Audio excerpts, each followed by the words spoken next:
ओम शांति। आज अव्यक्त बाप दादा के मधुर महावाक्य दिनांक 3 फरवरी 1972। बाबा ने समय के जानने से संयम और समय की पहचान पर महावाक्य उचारे। जैसे बाप के लिए कहा हुआ है कि वह जो है जैसा है वैसा ही उनको जानने वाला सर्व प्राप्तियां कर सकता है, वैसे ही समय को जानने के लिए भी जो हूँ जैसा हूँ ऐसा ही जानकर और मानकर सारा दिन चलते फिरते हो। क्योंकि जैसे बाप को सर्व स्वरूपों से और सर्व संबंधों से जानना आवश्यक है, ऐसे ही बाप द्वारा समय को भी ऐसा जानना आवश्यक है। जानना अर्थात मानना। मैं जो हूँ जैसा हूँ ऐसे मान कर चलेंगे तो क्या स्थिति होगी? देह में विदेही, व्यक्त में होते अव्यक्त, चलते फिरते फरिश्ता व कर्म करते हुए कर्मातीत। क्योंकि जब समय को अच्छी तरह से जान और मान लेते हैं तो जो समय को जानता है उस द्वारा कोई भी संयम अर्थात नियम नीचे ऊपर नहीं हो सकता। संयम को जानना अर्थात संयम में चलना। समय को मान करके चलने वाले से स्वतः ही संयम साथ साथ रहता है। उनको सोचना नहीं पड़ता कि ये संयम है व नहीं, लेकिन समय की स्थिति में स्थित होने वाला जो कर्म करता है, जो बोलता है, जो संकल्प करता है, वही संयम बन जाता है। जैसे साकार में समय की स्मृति में रहने से जो कर्म किया वही ब्राह्मण परिवार का संयम हो गया ना। यह संयम कैसे बने? ब्रह्मा द्वारा जो कुछ चला वही ब्राह्मण परिवार के लिए संयम बना। तो समय की स्मृति में रहने से हर कर्म संयम बन ही जाता है और साथ साथ समय की पहचान भी उनके सामने सदैव स्पष्ट रहती है।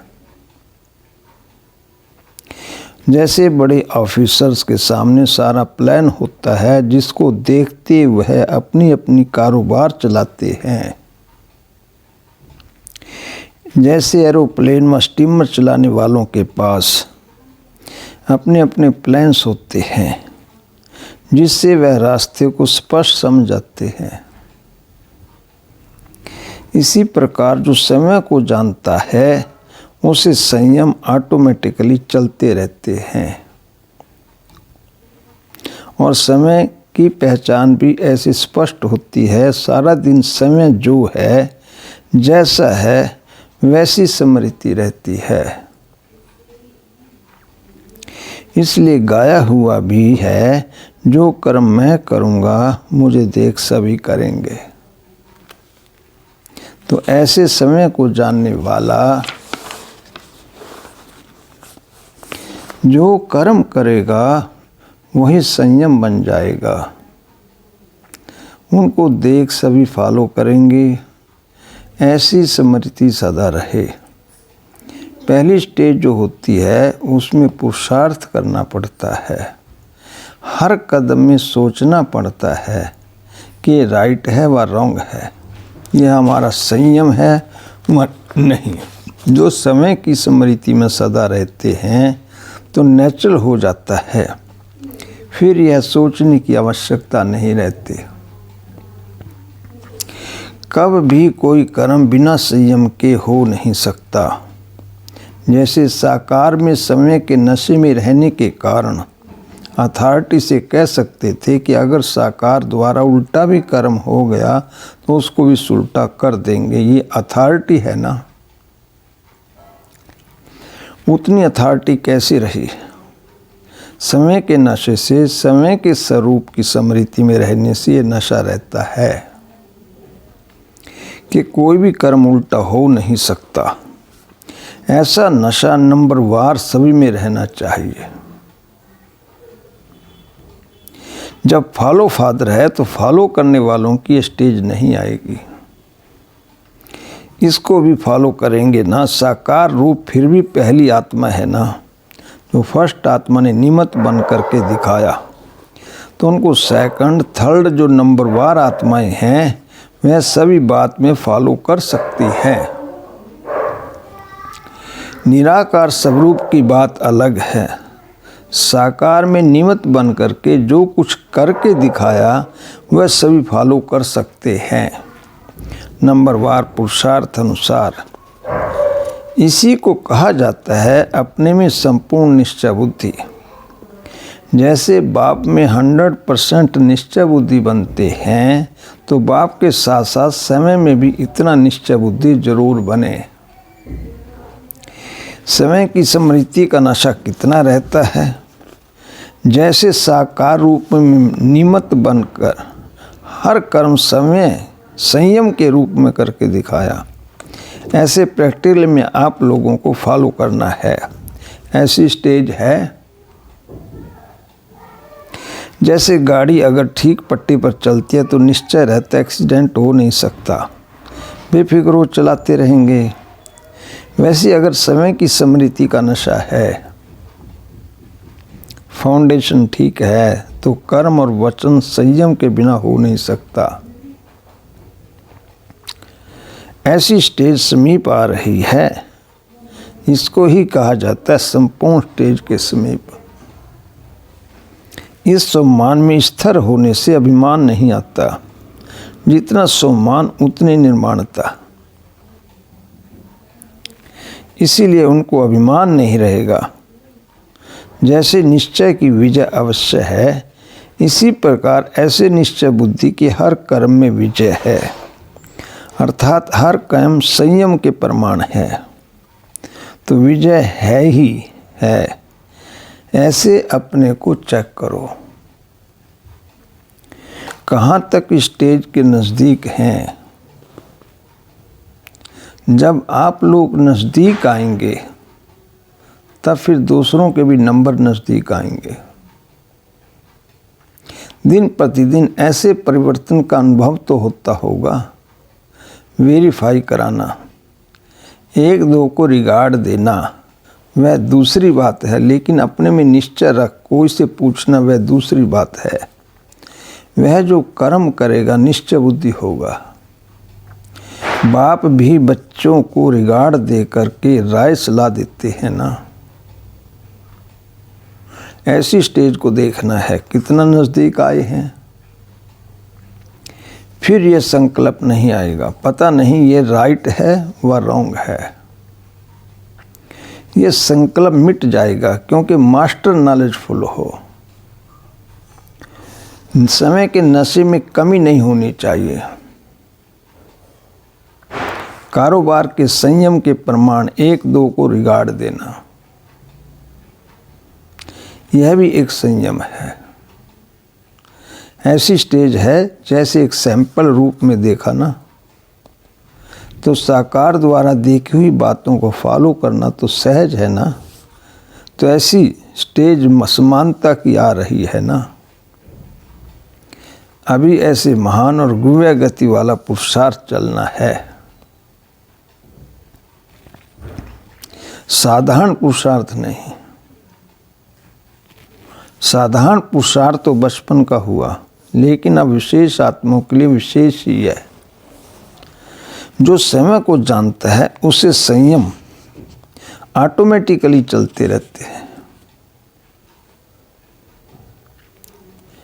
और समय की पहचान भी ऐसी स्पष्ट होती है। सारा दिन समय जो है जैसा है वैसी स्मृति रहती है, इसलिए गाया हुआ भी है। जो कर्म मैं करूँगा मुझे देख सभी करेंगे। तो ऐसे समय को जानने वाला जो कर्म करेगा वही संयम बन जाएगा। उनको देख सभी फॉलो करेंगे। ऐसी स्मृति सदा रहे। एक सेकंड में अपने को अपने संपूर्ण निशाने और नशे में स्थित कर सकते हो। संपूर्ण निशाना क्या है उसको तो जानते हो ना। जब संपूर्ण निशाने पर स्थित हो जाते हैं तो नशा तो रहता ही है। अगर निशाने पर बुद्धि नहीं टिकती तो नशा भी नहीं रहेगा। निशाने पर स्थित होने की निशानी है नशा। तो ऐसा नशा सदैव रहता है। जो समय नशे में रहते हैं वह दूसरों को भी नशे में टिका सकते हैं। जैसे कोई हद का नशा पीते हैं तो उनकी चलन से, उनके नैन चैन से कोई भी जान लेता है इसने नशा पिया हुआ है। इसी प्रकार यह जो सभी से श्रेष्ठ नशा है, जिसको ईश्वरीय नशा कहा जाता है, इसी में स्थित रहने वाला भी दूर से दिखाई तो देगा ना। दूर से ही वह अवस्था इतना महसूस करे। यह कोई ईश्वरीय लगन में रहने वाली आत्माएं हैं। ऐसे अपने को महसूस करते हो। जैसे आप कहाँ भी आते जाते हो तो लोग देखने से समझें कि ये कोई प्रभु की प्यारी न्यारी आत्माएं हैं। ऐसे अनुभव करते हैं। भक्ति मार्ग में भी ऐसी आत्माएं होती हैं। उन्हों को नैन चैन से प्रभु प्रेमी देखने आते हैं। तो ऐसी स्थिति इस दुनिया में रहते हुए, ऐसी कारोबार में चलते हुए समझते हो कि यह अवस्था रहेगी या सिर्फ लास्ट में दर्शन मूर्त की स्टेज होगी। क्या समझते हो? क्या अंत तक साधारण रूप ही रहेगा?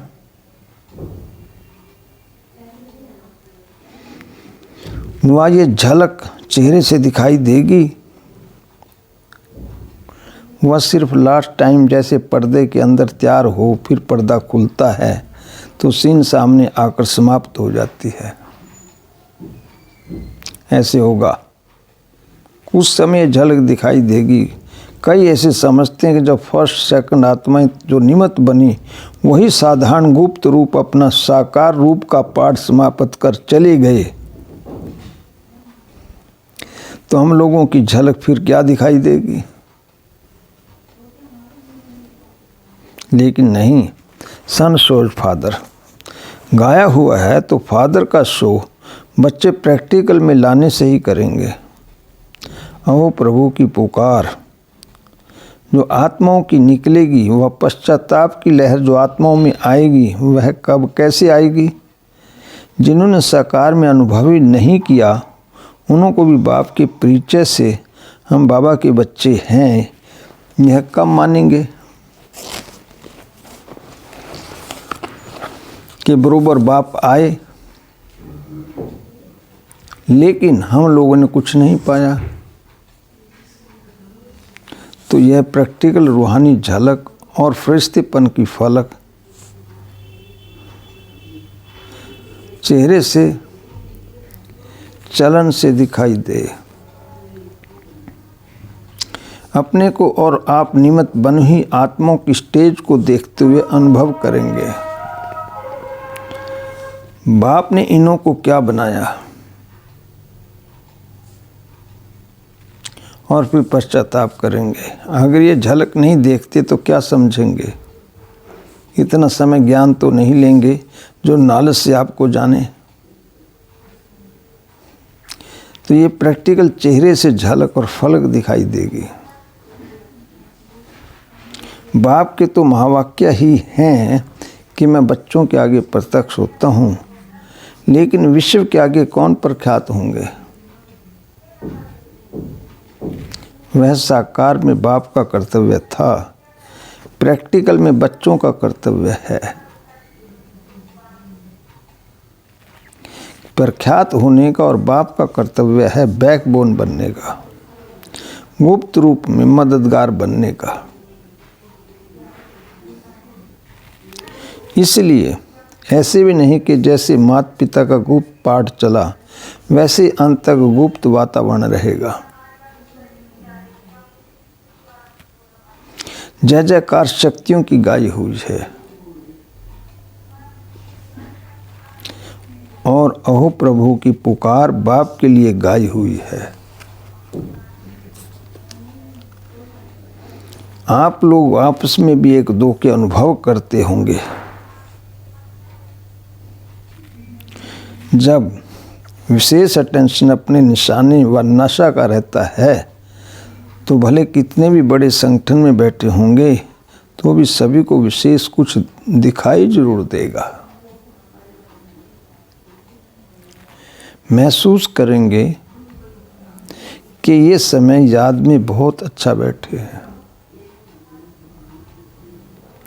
अभी जो साधारण अटेंशन है वह बदलकर नेचुरल विशेष अटेंशन हो जाएगा।